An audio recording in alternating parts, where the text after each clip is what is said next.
때 28회 동기들한테 좀 당부하고 싶은 말도 있을 것 같아요. 다들 참 열심히 잘 살았거든요.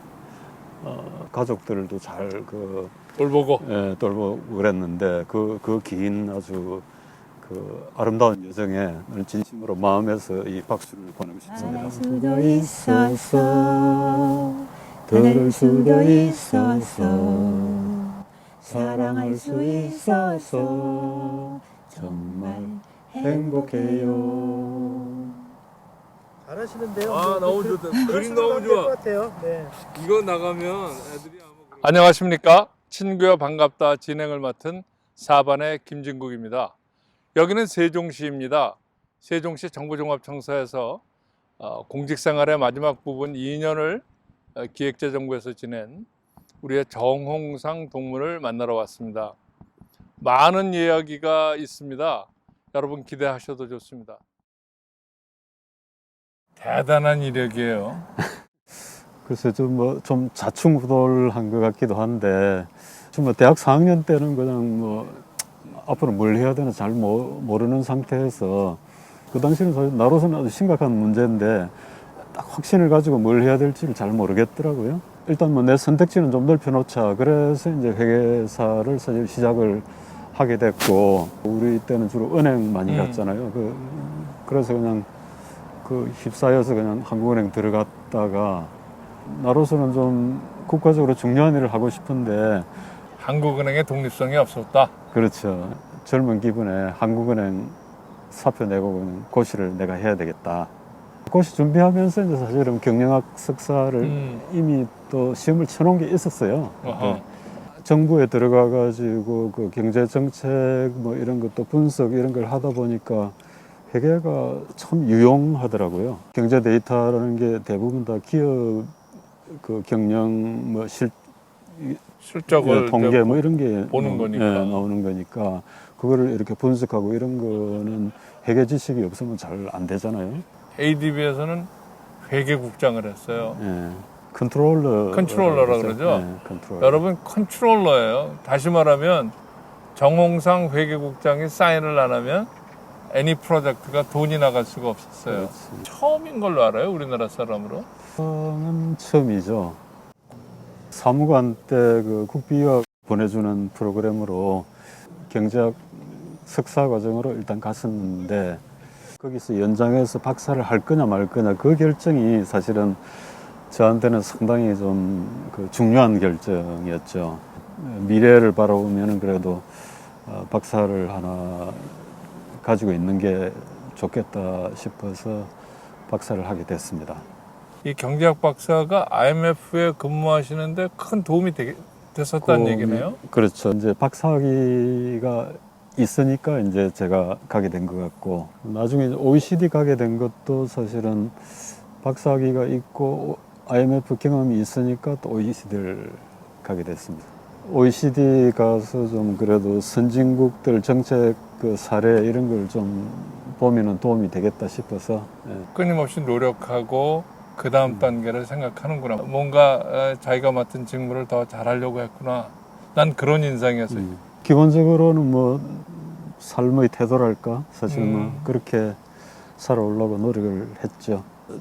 IMF 근무를 할 때 그때 업무도 바쁘긴 했지만은 좀 자기 개발을 위해서 내가 뭘 할 수 있나 생각을 해보다가 미국 회계사를 했습니다.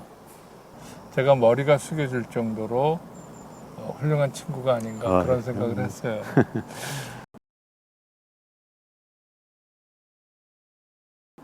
우원이가 처음 태어났을 때 이제 우리 둘 첫 아기니까 엄청나게 기쁘고 그때는 또 아무도 없다가 막상 아빠가 됐다니까 또 나는 책임감이랄까 어깨가 갑자기 무거워지는 느낌 그런 게 좀 들었지. 그리고 어쨌든 참 건강하게 밝게 잘 커가지고. 안녕하세요. 첫째 딸 정원입니다.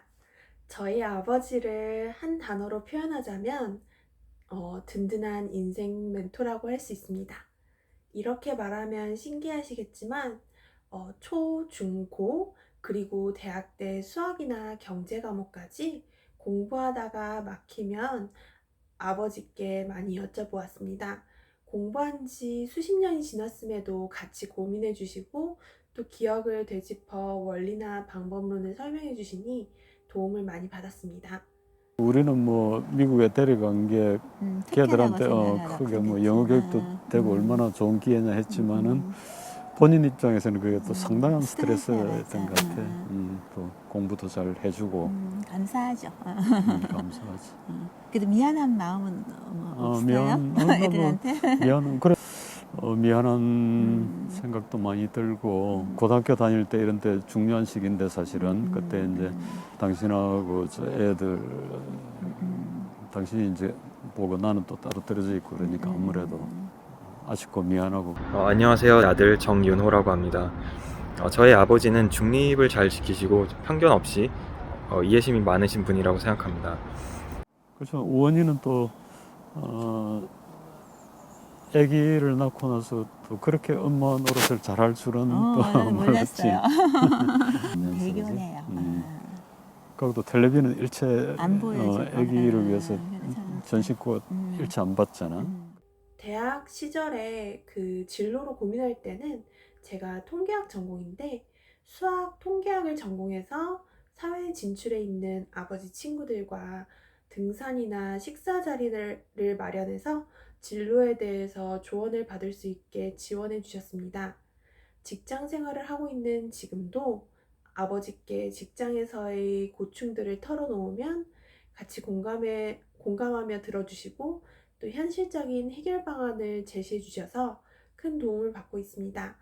그 윤호도 그 회사 그래도 대로 적응을 잘 하고 그지? 좀 힘들어하지만 힘들하긴 하지만 뭐 저희 온 가족이 약 8년에 걸쳐서 8년 동안 그 2차례에 걸쳐서 미국에서 생활한 적이 있습니다. 그래서 저희 아버지는 보수적인 집안 출신이신데 미국이라는 아주 다른 환경의 나라에 가서 약 8년 동안 생활하시면서 적응하신 경험도 있고 또 업무적으로도 경제, 회계, 기후 환경 등 다양하게 해보셔서 좀 다양한 입장의 사람들을 이해하시는데 능력이 탁월하시다고 생각합니다. 저희 집에서도 식사하거나 할 때 여러 가지 얘기를 하면은 중립을 잘 지키시는 편이라서 그런 점은 저는 정말 본받고 싶은 점이라고 생각하고 있습니다. 제가 어릴 때에도 저한테 주셨던 가르침 중에서 어떤 사회적 현상이 있으면 그 일이 왜 일어났는지 편견 없이 잘 고민을 많이 해보고 생각을 많이 해봐야 한다라고 가르치셨는데 아직도 그대로 살아가려고 노력하고 있습니다. 의지를 가지고 살라는 그런 자세 그런 게 있기 때문에 뭐 잘 앞으로도 뭐 잘 인생을 잘 살아갈 거라고 생각을 해. 항상 부모로서 기도해줘야지. 그래. 제 인생의 여러 막에서 매번 저를 지지해 주시는 아빠 사랑하고 감사합니다. 저희 아버지 어머니 둘 다 존경하고 사랑하고 앞으로도 행복하셨으면 좋겠습니다. 부인께 여쭤보겠습니다. 그 두 분이 같이 진주 네. 집안끼리 이렇게 그런 서로 그런데 제가 보면 이제 우리 남편 정홍성 동기가 외국 생활을 굉장히 많이 했지 않습니까? 그때 계속 같이 나가셨나요? 유학했을 때하고 IMF 갔을 때는 같이 나갔었고요. 네. 그 다음에 이제 그 필리핀 마닐라 갔었을 때부터는 아이들이 고등학교 여가지고 그러니까 남편 혼자 나갔습니다. 예. 그 쉽지 않으셨을 텐데 여기 그렇게 떨어져 계시면서 제가 알기로는 약국도 경영하신 걸로 알고 있어요. 그렇게 두 분을 이어준 어떤 끈이 있었을 것 같은데. 서로에 대한 믿음과 네. 또 사랑 그리고 저는 매일 그냥 가족을 위해서도 기도하면서 지냈던 것 같아요. 부인 따라서 종교도 기독교로. 네. 뭐 가족들이 자주들 보시나 보죠? 네, 하면 한 달에 한 번 정도는 딸네 집도 한번 왔다 갔다 하고요. 네. 손주가 4살이니까 한참 이쁠 때여서 저희들 보고 싶어서 영상 통화는 일주일에 한 번씩 꼭 하고 그래요. 우리 홍상 친구 홍상 동문이 여기까지 오게 된 데 그게 끈끈한 가족의 그리고 그걸 뒷받침하시는 우리 아내의 힘이 부인의 힘이 굉장히 크시지 않았나 하는 생각을 합니다. 네. 제 말씀 예, 맞습니다. 좋은 분한테 확실하게 대답하셔야지 좋습니다. 부인의 조력 없이는 아마 친구들이 그렇게 일을 열심히 하기가 어렵지 않았을까 생각합니다. 오늘 특별히 이렇게 시간 내주셔서 여기 멀리 세종시에서 같이 이렇게 말씀 나눌 수 있게 돼서 대단히 감사합니다. 감사합니다. 고맙습니다. 맞습니다. 부럽습니다. 숨 쉴 수 있어서 바라볼 수 있어서 만질 수가 있어서 정말 행복해요. 말할 수도 있어서 들을 수도 있어서 사랑할 수 있어서 정말 행복해요. 정말 열심히 살아오셨는데 이렇게 삶을 이끌어온 내면의 힘이 있다면 그게 뭐라고 얘기하실 수 있을까? 그래서 나는 그런 게 그 고등학교, 대학교 때 굳어지지 않나 싶어요. 그때 서울고등학교를 다니면서 룬빈이라고 저 불교 불교 모임. 네, 거기 좀 다니고 이러면서 어쨌든 그래서 뭐 불교 쪽을 좋아했어요. 근데 지금은 기독교 신자시죠? 예, 그거는 이제 우리 집사람을 만나고 또 뭐 주변에 또 친구들이 또 뭐 권유도 하고 뭐 이러면서 이제 바뀌게 됐는데 불교의 바탕에서 둔 뭐 기독교라 그럴까 뭐 소위 말하는 영성 뭐 그런 쪽이라고 생각이 되는데 우리 고등학교 때 뭐 소위 말하는 뭐 노블리스 오블리제죠, 그죠? 우리가 뭔가 좀 이 사회에 기여를 하고 나도 모르게 그런 게 이제 강하게 들어와 가지고 거기에 따라서 그냥 살아온 것 같습니다. 그래서 앞으로의 삶은 어떻게 설계하고 계신지? 한때 이제 인생 다 살았다 쉬면서 이제 황혼을 뭐 즐겨야 된다 그러나 뭐 그런 생각 또 들기도 했는데 그건 아니지 않나 하는 생각이 들더라고요. 은퇴한다 그래가지고 인생 자체가 확 바뀌는 게 아니라 꾸준히 자기 생활은 계속 되는 거고 단지 이제 일하는 게 조금씩 바뀌고 이런 거 아닌가, 쭉 이어지는 그런 삶으로 살면 되는 거 아닌가 하는 그런 생각이 들었고요. 다른 사람들한테 공헌하는 부분이 늘 같이 가야 되겠다 하는 생각이 좀 들었습니다. 사회에서 많은 걸 받고 그래서 무슨 거창한 게 아니더라도 그렇죠. 자기 주변부터 조금씩 이렇게 할 수 있는 부분 하고. 홍상 동기가 우리 동기들한테 28의 동기들한테 좀 당부하고 싶은 말도 있을 것 같아요. 다들 참 열심히 잘 살았거든요. 그리고 사회에서 무슨 꼭 뭐 자기가 출세를 하고 이래야 잘 산 게 아니라는 생각이 들었습니다. 사회라는 게 뭐 여러 사람들이 각자 맡은 임무를 잘 할 때 사회가 잘 굴러가는 거지. 의병들이 뭐 이 전투를 하다가 그 승리하고 이러면 뭐 김자진 장군이나 무슨 뭐 홍범도 장군 이런 식으로 의병장만 역사의 기록이 되지만은 사실은 거기에 이름도 없이 죽어간 수많은 의병들이 있단 말입니다. 무명의 수많은 무명용사들. 그렇죠. 그분들도 생각해 보면 참 대단한 분들이에요.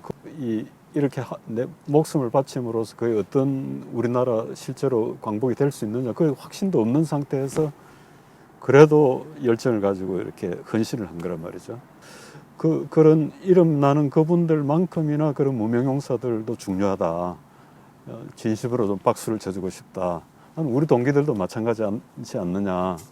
또 자기 나름대로 열심히 살고 가족들도 잘 돌보고 그랬는데 그 긴 아주 그 아름다운 여정에 진심으로 마음에서 이 박수를 보내고 싶습니다. 우리 모두가 비록 크게 이름나지 않았지만 각 포지션에서 열심히 일해왔고 또 가족들 잘 키웠고 잘 건설했고 아이들 잘 키우고 비록 무명명사지만 다 열심히 하지 않았냐. 거기에 박수를 보낸다는 말씀에 참 가슴이 뭉클해집니다. 우리 모두에게 다시 한번 박수를 보내면서 정우성 동문가의 오늘 인터뷰를 마치겠습니다. 선열에 남기신 뜻 이어감으로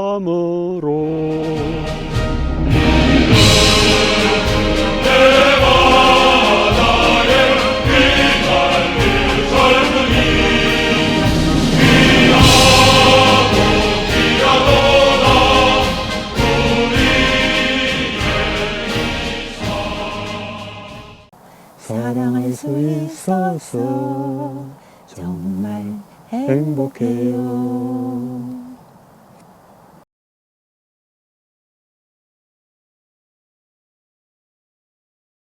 우리 기후 문제 사실 심각한 문제인데 어떻게 봐야 돼요, 이건?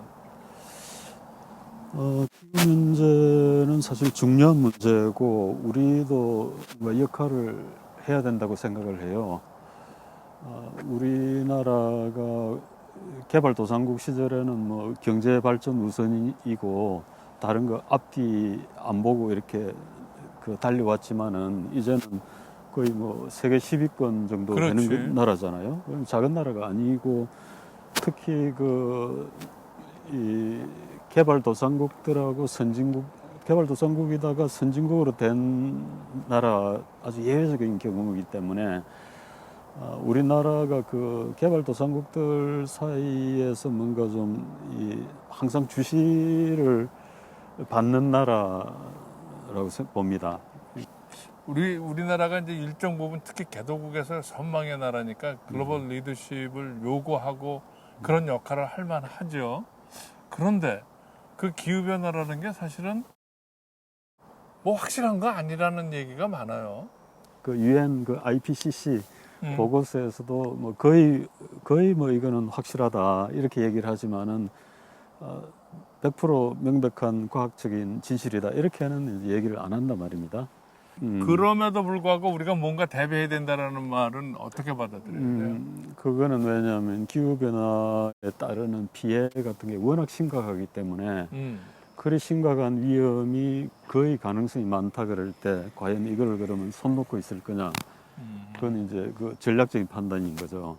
그러니까 위험이 아주 큰데 그때는 좀 보수적으로 해가지고 일단 준비를 하는 게 더 현명한. 그렇지. 예. 피해를 최소화하기 위해서라도. 그렇죠. 예. 그렇게 대비를 한다는 게 공짜가 아니니까. 그치, 이제 우리가 생각하면 우리 경제학자들이 흔히 얘기하는 한계 비용과 한계 혜택을 그렇죠. 생각을 예, 해야 예, 하니까. 그런 문제인 거죠. 이게 분명히 다가오는 문제는 다가오는 문제인데 이거를 해결하기 위해서 한계 들어가는 비용, 어디셔널 그렇죠. 코스트가 한계 비용이 이만큼인데 예. 사실 뭐 과연 그만큼 우리가 혜택을 볼 수 있는 그렇지. 코스트 베니핏 그걸 이제 코스트 베네핏을 생각을 해봐야 되는 그렇지. 거고 또 한 가지는 이게 전 세계의 문제잖아, 그죠? 그러니까 이제 우리나라가 노력을 안 하더라도 다른 나라들이 노력을 많이 해주면은 또 해결이 되는 문제란 말이에요. 그러니까 무상 그렇지. 무임승차 무임승차. 소위 말해서 프리 라이더 프로그램이 그렇죠. 있으니까 또 모든 나라들이 다 그런 동기가 이제 작용을 하게 되는 거죠. 서로가 이제 책임을 좀 덜 지려고 하는데 그렇죠. 그럼에도 불구하고 저는 그래도 희망을 한국 사회에서 보는 게 많은 이들이 몽고에 가서 나무 심기도 하고 또 뭐 여기저기 가서 이제 뭐 노력들을 많이 원조도 하고 그러지 않습니까? ODA도 많이 하고 그런 면에서 나름대로 역할은 하고 있는데 그렇게 충분하지는 우리 경제력에 비해서 충분하지 않다는 얘기도 많이 들려요. 그렇게 개발도상국들 이런 나라들한테 우리가 주시를 받는 나라이기 때문에 어느 정도는 모범을 보면서 끌고 올 필요는 있다.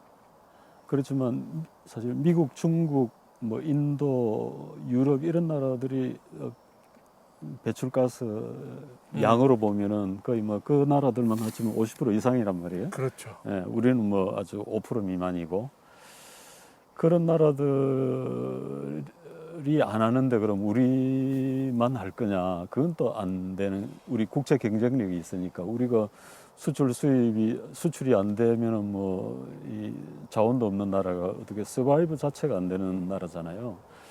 그러니까 그걸 이제 밸런스를 잘 맞춰줘야 될 텐데 그 맞추면서도 국제사회에서 이제는 어느 정도는 더 좀 적극적인 역할을 해야 되지 않느냐.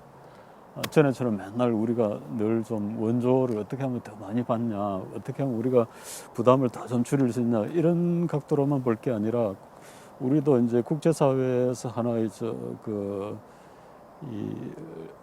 좀 리드 국가로 이제 국제사회를 매니지하는 국가들 중에 하나라는 생각을 해야 될 것 같아요. 제가 이런 말씀을 특히 정홍상 동기랑 꼭 나누고 싶었던 이유는 해외 근무를 전 누구보다도 많이 하시고 우리 국제적 위상을 잘 알아셨기 때문에 그런 입장에서 보면 우리가 어떻게 행동해야 할까 이제 이런 거를 우리한테 주실 수 있지 않을까 해서 물어봤습니다.